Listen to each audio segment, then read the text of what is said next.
Hello everyone! Driving tayo. Isa ito sa aking mga stress reliever.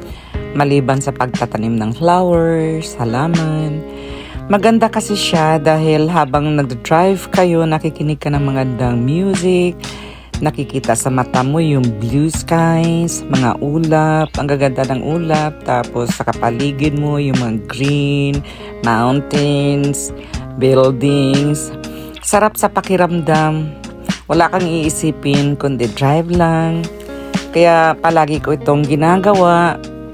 Siguro once a week, nagda-drive talaga kami para naman manibago sa mata at makalanghap ako na magandang simoy ng hangin.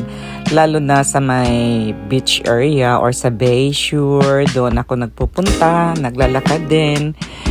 So, just enjoying the day. Thank you very much for watching. Bye for now.